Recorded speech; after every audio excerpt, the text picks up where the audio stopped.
क्या आप जानते हैं कि ये जो सामने दिख रहा स्ट्रक्चर है ये दुनिया की सबसे महंगी बिकने वाली जमीन का स्ट्रक्चर है और ये कोई न्यूयॉर्क, दुबई या लंदन नहीं, ये इंडिया में ही है। जहाज हवेली या टोडामल हवेली। आप मेरे पीछे देख सकते हैं एक इमारत, यहाँ पर अभी कंस्ट्रक्शन का काम चल रहा है। यह हवेली जोरावर सिंह और फतेह सिंह के अंतिम संस्कार के लिए सोने की मोहरें बिछाकर जमीन खरीदने के लिए प्रसिद्ध है।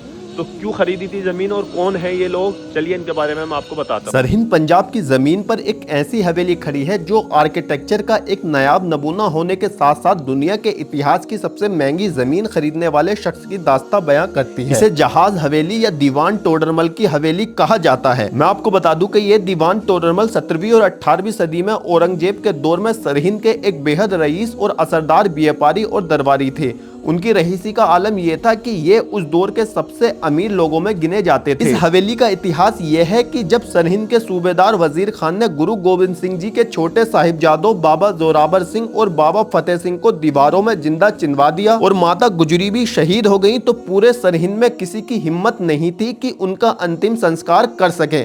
तब दीवान टोडरमल आगे आए। उन्होंने वजीर खान से अंतिम संस्कार के लिए जमीन मांगी। वजीर खान ने एक बेहद जालिम शर्त रखी, जमीन सिर्फ उतनी मिलेगी जितनी जमीन पर तुम सोने की मोहरें यानी कि अशरफियां खड़ी करके बिछा दोगे।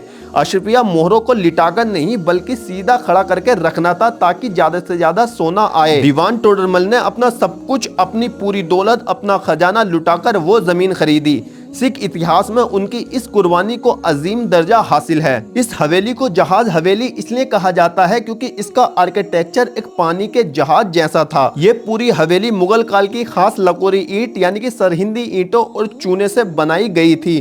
अपने सुनहरी दौर में इस हवेली के अंदर फुवारे, बड़े बड़े मेहराबदार दरवाजे, ठंडी हवा के लिए खूबसूरत हवा महल और एक बहुत बड़ा आंगन हुआ करता था। पर वक्त के साथ इस हवेली में बहुत सारी टूट फूट हो चुकी थी, बट अच्छी बात यह है कि आज इसका काम चल रहा है, यानी कि ये रेनोवेट हो रही है।